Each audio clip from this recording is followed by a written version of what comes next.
Esther Perel says that desire is the art of wanting. It's interesting to think about wanting as an art, like something that it requires technique, it takes practice. What's so hard about wanting things?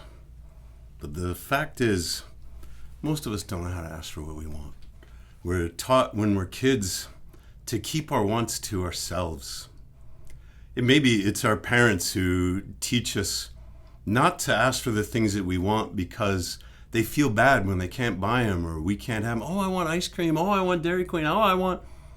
And the kids, it seems like they go on and on and on with the wants and the Lucky Charms. And at some point, the parent says, no, you don't. That's not what you want.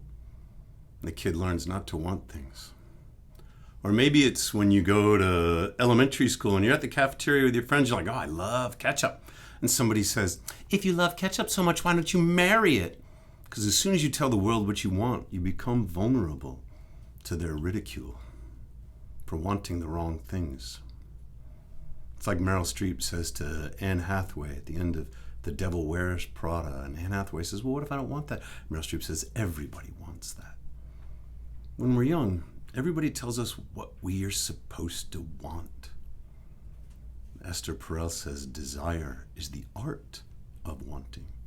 It has to be practiced. It has to be cultivated. The problem is that wantings and feelings are two different things. You might want to go to the gym, but you don't feel like it today, so you don't go.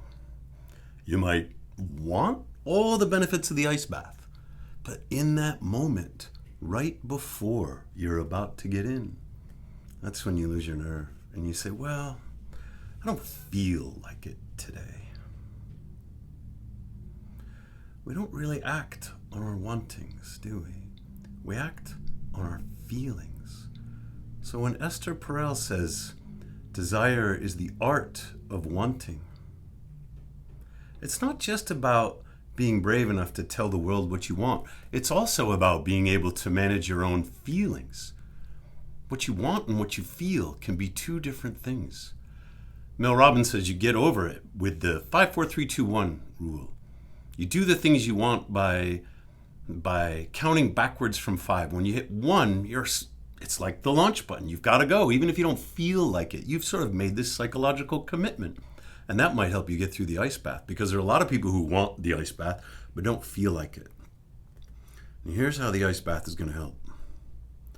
When you get over your feelings, the anticipatory anxiety of stepping into 35-degree water, when you get over the gasp reflex, when you're able to take control of your breath, lengthen your exhales, and manage your feelings, that's when you begin to practice the art of wantings.